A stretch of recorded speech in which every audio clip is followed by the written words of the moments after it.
share my screen, and I have a really good PowerPoint with this information today. So we'll go through that. If you want to chime in about anything throughout the process, y'all know I do not mind that at all. If you have something that you would like to add, or something you want to ask, of course I'll take questions at the end. But if you just see something that catches your eye throughout this, please stop me, chime in, y'all discuss it. I do not mind at all. So I'll go ahead and share my screen and we'll get Yes. started.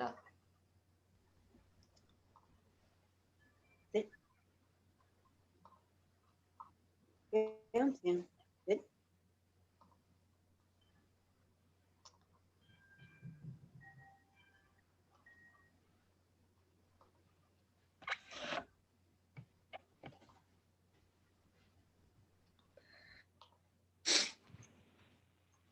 Stand. Okay, I'm losing it. I couldn't find my mouse, but there it is. Okay, can everybody see that? Yeah. Okay. Yeah.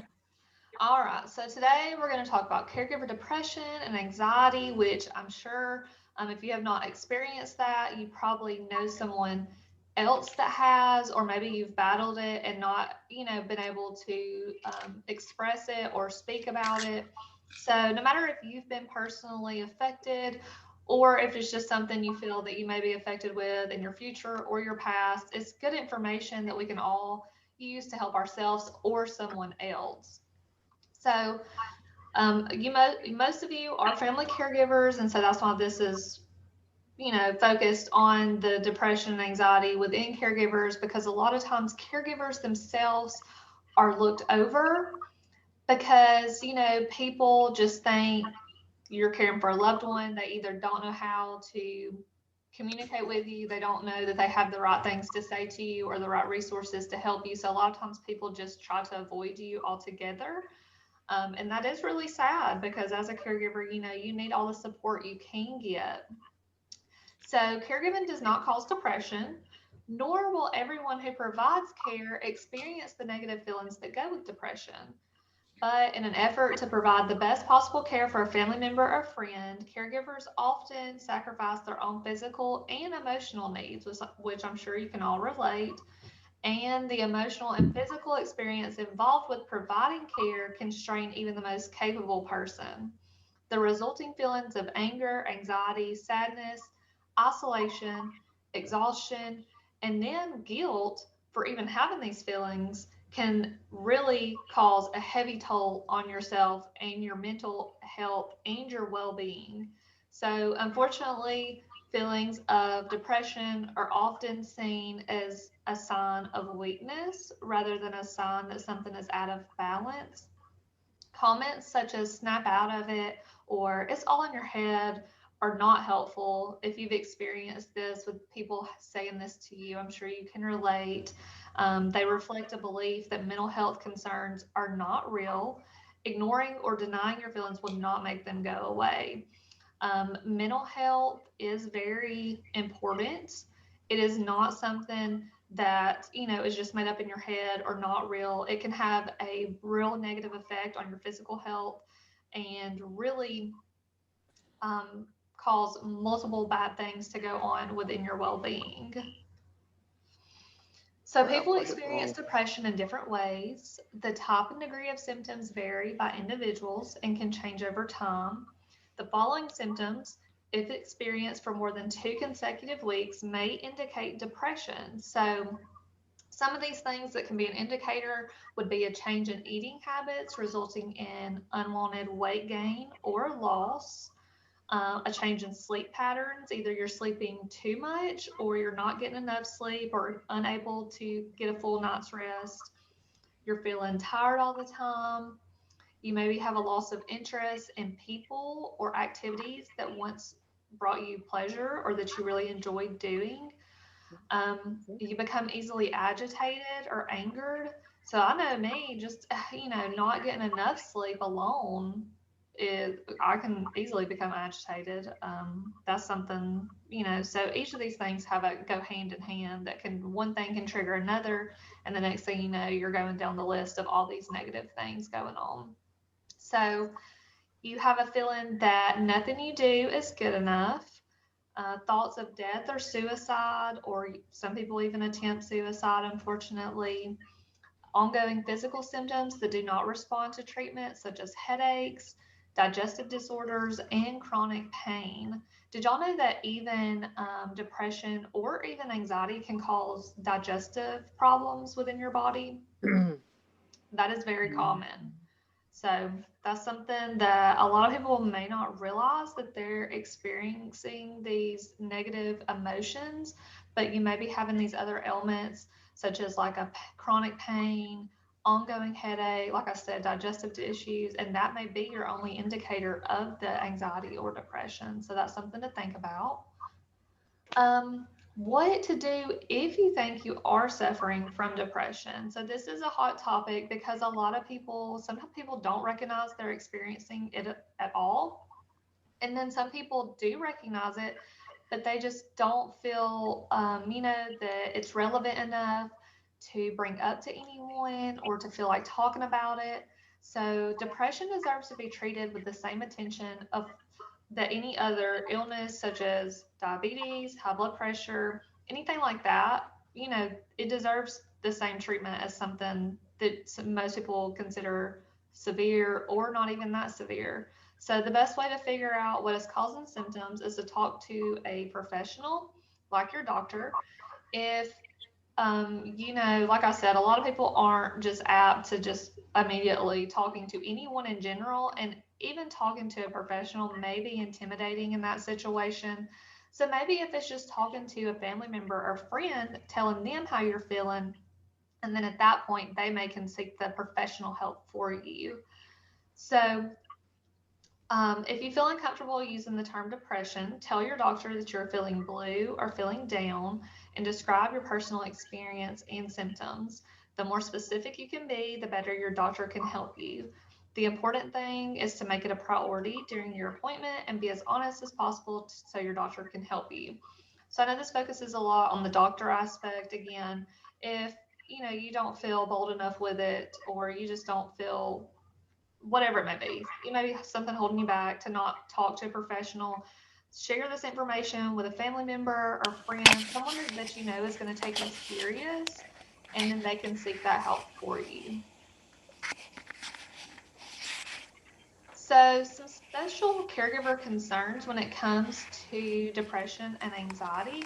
These researchers have found that a person who provides care for someone with dementia is twice as likely to suffer from depression as a person providing care for someone without dementia.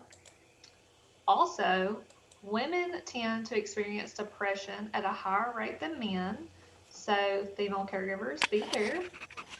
Men are less likely to admit to depression, and doctors are less likely to diagnose depression in men.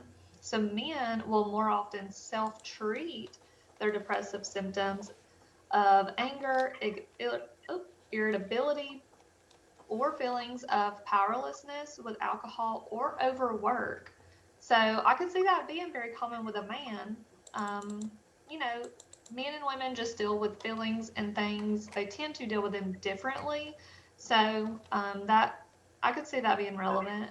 And then military and veteran caregivers experience depression at nearly twice the rate of non-military caregivers. So that's pretty significant. And I could see where they've already been through, stress, probably situations in their life that cause depression or anxiety prior to caregiving, and now they're having to go through caregiving. So I could see that being a problem.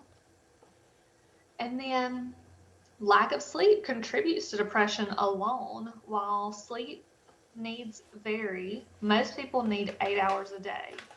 Loss of sleep as a result of caring for a loved one can lead to serious depression. The thing to remember is that even though you may not be able to get your loved one to rest throughout the night, you can arrange to get much needed sleep.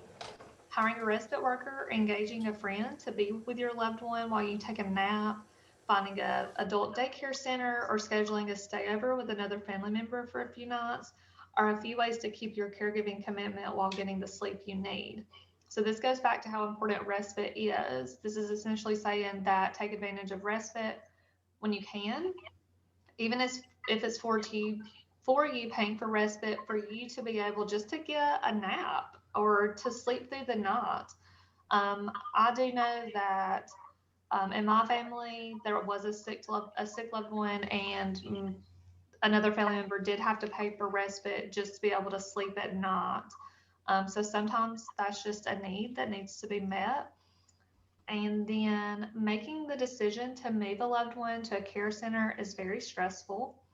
While many caregivers are finally able to catch up on much needed rest, the loneliness, guilt, and monitoring the care a loved one receives in this new location can add new stress. Many caregivers feel depressed at the time of placement, and some continue to feel depressed for some time after. So, yeah, displacing the loved one out of the home, go into a facility is not always the answer. Sometimes it is, and that's okay. But sometimes it can cause more issues than not. So to each your own, you got to figure out what situation is going to benefit you the most. So ultimately, at the end of the day, that's what you've got to figure out. What is going to be best for you and your loved one? So, a lot of people assume that once caregiving is over, the stress from providing hands on care will go away. Yet, researchers found that even 3 years after the death of a loved one, some former caregivers continued to experience depression and loneliness. In an effort to return their life to normal, former caregivers may need to seek help for depression as well. So I have seen this in so many caregivers that, like this says, is not even currently a caregiver anymore. They've been out of that role for a while, but the lasting effects on a family caregiver is effects that are very detrimental that never go away. A lot of times they're, experiencing lifelong trauma from care that they had to provide for a sick loved one, sadness, guilt, because a lot of times, in a lot of caregivers, depending on your care recipient, if they're going through, personality changes, or it can be a stressful situation for everybody. And when they do pass away, a lot of caregivers have guilt because they feel like, they didn't handle things in the correct way or in the nicest way. But let me assure you, no matter what you had to do, you did the right thing. You always will. And you will have to, you know, deal with those emotions once the situation is over. So you can't forget about yourself. Once you're out of the role as a caregiver, a lot of times you still need help after that to, you know, regain your individual self, your identity outside of a caregiver. So it's a lot of aspects to consider when it comes to that. So, the National Institute of Mental Health offers the following recommendations: set realistic goals in light of the depression and assume a reasonable amount of responsibility. So, take a break when you need to, get help when you need to, break large tasks into small ones, set some priorities, That might not work. and do what you can as you can. Try to be with other people and to confide in someone. It is usually better than being alone and secretive. Um, you know, if you've ever been on one of my trainings, I really I preach have an accountability partner or just someone that you can call any time of the day, whenever, just to have to vent to just talk to about the good, the bad, even if it's to do with your caregiving or not. It's so beneficial for caregivers, especially, to have someone that they can talk to outside of their situation of caregiving. Now, I might I have do to send it back. realize that is not a possibility for a lot of people, but if that opportunity does arise for you, it is very beneficial to take advantage of that. Okay. So, participating in activities that may make you feel better, such as a mild exercise, going to a movie or ball game, or attending a religious, social, or community event, or even if it's something as small as just taking a nap or reading a book or just going outside and, messing around in the yard or garden, just something outside of your caregiving duties, even if it's just for 5 or 10 minutes, can be very beneficial to your mental health. And then expect your mood to improve gradually, not immediately. Feelings feeling better takes time. So it's not something that, say, you start making small changes, you're talking to someone, you're expressing your feelings, you're doing things to make you feel better, you're sleeping more, you're getting a little bit of exercise, you're receiving respite. It's not going to just, you're not going to wake up and say, oh my gosh, I feel so much better. It's going to take a little while for things to improve. So don't be discouraged. And it is advisable to postpone important decisions until the depression has lifted before deciding to make a significant transition, such as changing jobs, getting married, or divorce. Discuss it with others who know you well and have a more objective view of your situation. People Where are you rarely going? snap out of a depression, but like I said, they can feel a little better day by day. Remember, positive thinking will replace the negative thinking that is part of the depression. The negative thinking will be reduced as your depression responds to treatment, and let your family and friends help you. I know, like I said, that's hard, but if you just, don't let it get to a day where don't let it get to a place where you just feel hopeless, that nobody can help you, nobody's going to understand. There's always someone that's going to understand, there's always someone that is going to help you. You are important enough to seek help and receive it. So keep that in mind. So, respite care relief, positive feedback from others, positive self talk, and recreational activities are helpful in avoiding depression. Look for classes and support groups available through caregiving support organizations to help you learn or practice effective problem solving and coping strategies needed for caregiving. For your health and the health of those around you, take some time to care for yourself. So, your loved one that you're providing care for, as you all know, they are not going to receive the best care possible from you unless you are taking care of yourself. So I know I have preached that for several years now, but that is true. You've got to be your best self to provide the best care for your loved one. So, some natural remedies to combat caregiver anxiety and depression, maybe meditation, prayer, depending on what your beliefs are, deep breathing, acupuncture, yoga, a massage, listening to music, creating art, guided imagery, or journaling. Journaling is a really effective one that a lot of people don't take serious, but that can be just writing down your thoughts and feelings, getting them out of your head can be very beneficial. So, some strategies to help yourself is break large tasks into small ones, set some priorities, and do what you can as you can. Try to hold on. I feel like I think I already read that. Yeah, you read it. I think so. Okay, so that was that. Now, let me stop sharing. So, after going through that, what are some things that each of you practice regularly, if able, that brings you some joy or something you just do for fun? We get out and take a drive every day. Okay. My husband loves it, absolutely loves it. He and his son, or our son Neil, got his little Mercedes 230 SL running. And so he loves to get out and take a drive in that car now that he's no longer driving. He just looks forward to it so much. That sounds very nice. Yes. Anybody else have anything they're able to do regularly that just is for pure enjoyment? Sitting outside listening to the birds. Yes. Me and another caregiver friend go eat breakfast in the morning at the gas station close to our house. That sounds really nice. It's just for an hour, but it's just for an hour, but it's company, you know. Oh yeah, like it's time spent with someone else. Yes, completely understand. We used to do that all the time before the pandemic hit. Mhm. We'd go down the street to our local gas station and have breakfast or lunch there, and it was like visiting old friends. Well, that's kind of all come to a halt. Yeah. So Miss Dorothy said in the comment section that she likes to go to the flea market and search for vintage things that she collects. She also drinks a lot of teas and cuddles with her Maltese. Does anybody else have any pets?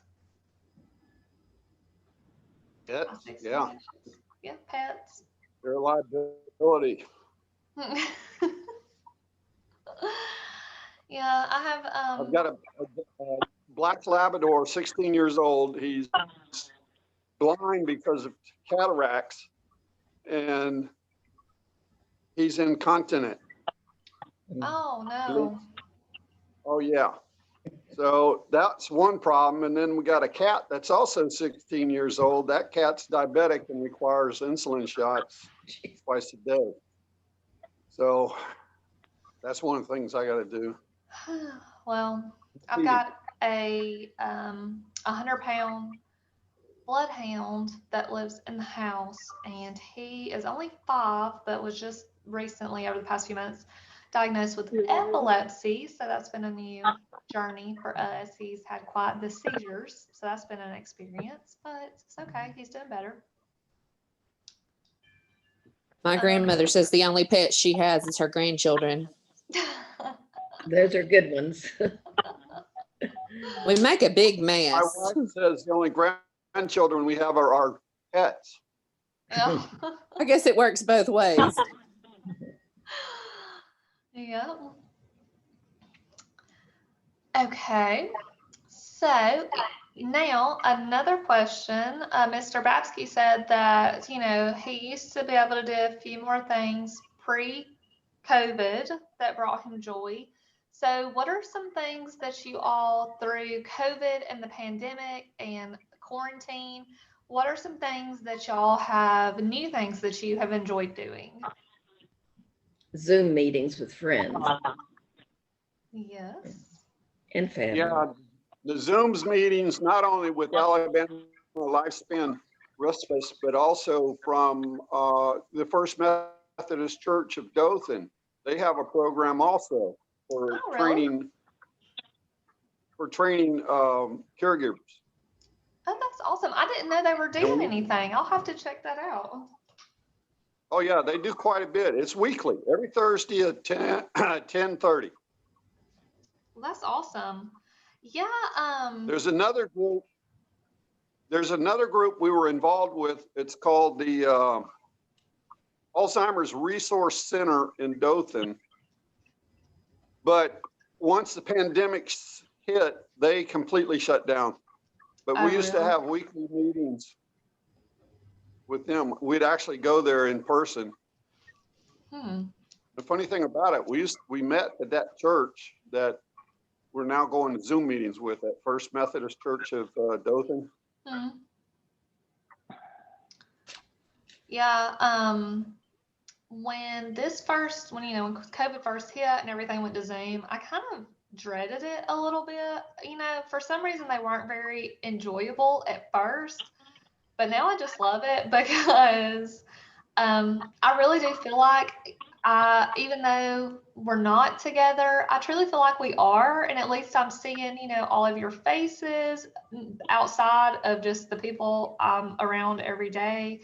And I really look forward to it now. I look forward to hearing from everybody, see what everybody's up to, hearing about everybody's life. So the Zooms were an adjustment that I didn't like at first, but now I just love them. You don't want any code? No, I'm good. Has anybody taken up any new hobbies? Yes, Really? I picked up Facebook. Actually, my wife got to the point where she could no longer operate it. So I took over her account, and from there it just bloomed. You love it now? Yeah, I have met up with a lot of my high school friends from 50 years ago. and a lot of military people that I served with in the United States Air Force. Yeah. And because I contacted these different groups of military groups, I started writing a book Really? about Desert Storm. So I set up the computer out here in the living room because Aline likes to watch sitcoms. Mm-hmm. And I can sit there at the computer and type away, yet still keep an eye on her and respond to her. She's within arm's length of me. Well, that's awesome. Has So anybody? that's been working out good. The other thing I like doing is cooking. Hmm. That's a And of good course, one. she always tries to help. Oh, well. Yeah, I'm very fortunate. I have a husband that loves to cook, so he has that responsibility. I'm not mad about it. Um, so has anybody had trouble receiving respite through COVID? You know, do you have trouble getting people in? I've talked to a lot of caregivers that they haven't been able to receive respite at all due to COVID. Have any of y'all experienced that? I ended up hiring a retired LPN who is training to become a respite caregiver, but she's working out very well. Aline and her are like best friends from high school, Oh, even though they just met not too long ago. yeah. Well, that's really good. Really good. Yeah, unfortunately, yeah, just keep those caregivers in your thoughts because a lot of them have went almost a whole year now without respite because for whatever reason they can't get a provider in or they just don't trust anybody, which is completely understandable. But so it's a lot of really, I mean, can you imagine only being stuck in the house with just you and your loved one for a whole year? Well, Oh, Miss in my Crabtree case, said, Ms. Crabtree said in the comments that she hasn't had respite since last March because she's concerned with her children getting the virus from the person that would be watching them. Right. So, Yeah, yes, same here. yeah. that's not one of my worries because our children don't live at home anymore. Oh, okay. I Yeah. haven't had respite in almost 4 years because my son is violent. I have 2 children. I have 3 boys. 2 of them have special needs. One has Down syndrome and one is autistic. And then my husband died recently. And so the only person that's qualified went off to college. So Oh, it's been a long time. bless your heart. Is there anything you're able to do to take time to yourself ever? At Yeah. night, about when I get to bed about midnight, I watch total garbage TV like 90 Day Fiance. It's I love terrible. that show. But that just sets my mind totally on, I can just do that and not think about something. Yeah. Miss Crabtree said in the comments that thankfully her husband lets her go off alone occasionally, so that counts for respite, but they haven't been able to do anything together, her and her husband. So, well, I'm glad you're able to, you know, get some time to yourself, but I know that's sad not being able to spend time but with y'all together. And then someone else says they're immunocompromised. Yes, that's actually here. I'm working in office, but typically, if y'all are familiar with our program, I would be doing this in person across the state. But we have several people immunocompromised in our office. So we pretty much try to stay in our offices. If we leave our office, we obviously have on a mask. So it's been a big adjustment for every aspect. Okay.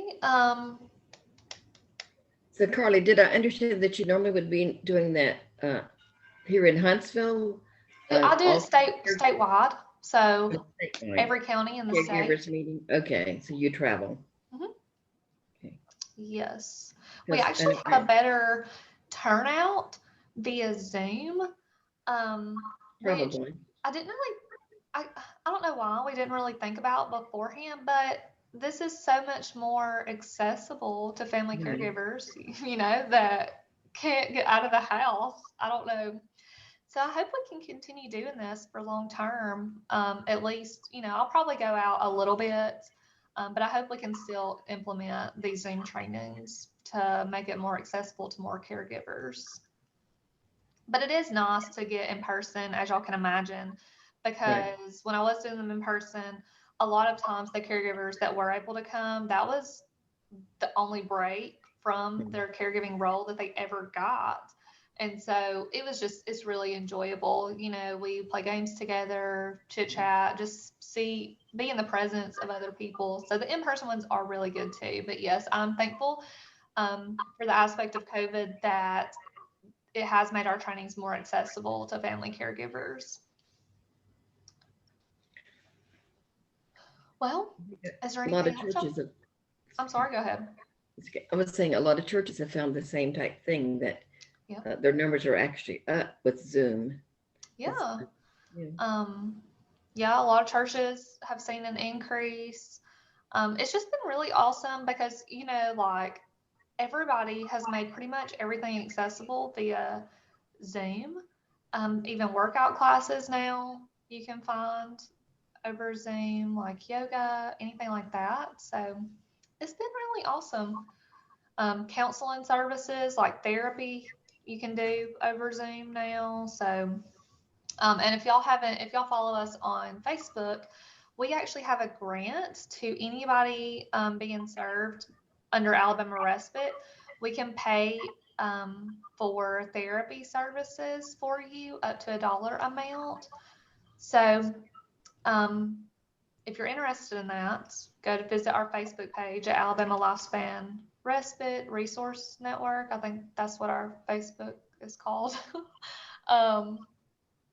And you'll fill out a little Google form and we'll get you set up on that. But that's a good resource because, COVID alone has negatively affected caregivers' mental health. Mr. Babsky, do you have something? Yeah, are you going to send out new tally sheets for the caregivers for the next quarter?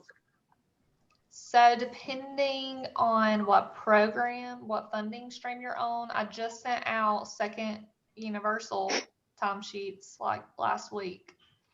So if you're on our universal one, you probably should have got one last week. But if you're on DMH, it'll probably be March. And then if you're on a AAA, that's another situation. So the last sheet I had, which I sent to you and you acknowledged receiving it, it ended on 31 January. So I was expecting to see another one that started 1 February. And I haven't seen that. I'll look at your situation after this. Okay, I'll let you know. But I think you should have gotten a new one, but I'll let you know. All right, I'll double check too. Okay. Yeah, is there anybody not familiar with our program with Alabama Respite? I'm not really. Oh, okay. I'm not. So we're a statewide voucher reimbursement program for family caregivers. So outside of not only do we do these trainings, which, like I said, we host multiple of these a month. We do we consider this caregiver education, respite education. And that's what our whole program is, really to emphasize the importance of respite, which is just a temporary break for a family caregiver, to ensure that you can keep your loved one at home, caring for them longer than having to send them to a facility. And we serve you by awarding you vouchers or timesheets with an award amount on it. And with that, you choose respite of your choice. So you can have a family member or friend come in to give you a break, or you can have a direct service provider come in. You pay for that help out of pocket until you've spent the amount of the timesheet out of pocket. You fill out the timesheet with just the dates of respite, how much you spent per day, like I said, until you've spent that total amount of that timesheet, and then you mail it back to us and we reimburse you for it. So that's our universal funding stream. We have emergency funding as well. So you don't qualify for our program if you're receiving funding through another respite program like the ALS Association, Alabama Cares, or the VA, Medicaid waiver. But if you're not being served by any of them, we can serve you. But even if you are being served by them, we have emergency funding that you qualify for. So say you get COVID as the caregiver, or you get sick and have to be hospitalized, or whatever, something happens where you're out of pocket for X amount of time and you need someone to come in and stay with your loved one, you can call us and say, hey, I've had this emergency come up, and I can send you a timesheet to cover that emergency, even if you're served by another respite program. So we have that going on. And then the counseling stipend that I just told you about, that's called our Caregiver Wellness Initiative. And that's honestly brand new. I'm probably going to start rolling that out today. But that is, we can pay for therapy services for caregivers served under our program. And then, where am I going? Oh, and then for today's training, if you are a family caregiver and you haven't already received a training stipend from Alabama Respite, I'm sorry, y'all, my brain is crazy and I get so tongue-tied. You can, now I done got on another trail. Okay. For this training today, if you have not already received a training stipend from Alabama Respite since October 2020, I'm going to send out a post test after this. And if you're a family caregiver providing care for someone with a diagnosis, then you can get a $50 stipend for attending this training to pay for respite at a future time, or if you had to pay for it today or whenever. So, and I think I forgot to add that for us to serve you on our program, you do have to be providing care for someone with a diagnosis, but it doesn't matter their age, doesn't matter the diagnosis, as long as, it's just something that requires them to have a caregiver. There's no income criteria, nothing like that. So does this apply for all your trainings and the Saturday morning? Is that a training? Mm-hmm. That's training, but you can only get one a year, one training stipend a year. So, and our year runs September 1st through August 31st. So like I said, if you have already received one since October 2020, we're in that same fiscal year right now. You can't get one, you cannot get one, but if you haven't, I can still award one, but I will do that off of the post test that you take. So if you are on this training, then be sure to email me afterwards and say, hey, I was on the training, and that's how I will send you the link for the post test. You can just respond to that email that I sent you this morning with the Zoom link. And then Heather asked in the comment section, do I have resources I can email about Alabama Respite? So I can email out some information, like just an overview of our program. If anybody is interested in that, yes, that would be good. Okay. Yeah. Just when you email me to let me know you were on the meeting to request the post test, say resources or something. Yeah. Just say also, can you send me the resources, and I'll send that to whoever wants it. Okay. All right, y'all. Well, is there anything else you want to talk about or anything? I think these are helpful, and thank you very much. Well, thank you for being here. I'm so glad that y'all were able to hop on with me today. Like I said, we do these every week. The next one, I believe, is Saturday with Vonda. She's really awesome too, so jump on that if you have the opportunity. Next week, we're doing our break support group, which is our monthly support group, but it's going to be a murder mystery party next Friday via Zoom. I think it's going to be really fun. So if you want to participate in that, go to our website and RSVP for it. It's offered at 2 different times. I think 9 a.m. I think, and maybe 1 p.m. I don't know. It's 2 different times that day. So you can choose which time you want, but that's going to be really fun. So take advantage of that. Any caregiver in Alabama can participate in that. So really, I don't even know what the right. Okay, I'm crazy. Any caregiver, period, across the world can do it if they want. But yeah, be sure to email me and tell me that you were on this meeting. And if you want information about Alabama Respite, email me that. I'll send you the link for the post test. Mr. Babsky, I'll check on your timesheet. And yeah, if that's it, y'all, I'm going to hop off, but I appreciate all y'all being here. Nikki, I appreciate you for Thank you. me. Thank you so much. This was great. Is there anything you Yeah, want to add? enjoyed it. No, not at all. Well, I guess I could add, if any of you are not familiar with your local area agency on aging, you can Google area agency on aging and what county you live in Alabama, and it will pull up. Check them out for their resources. There's a ton of resources that are available that a lot of people, just like with Lifespan Respite, because we're both nonprofit, people may not be familiar with. So be sure to check us out. Yes. All right, y'all. Well, y'all have a good afternoon. Stay warm, and I will see y'all soon. Thank you. again. Bye, y'all. Bye. Bye. Bye.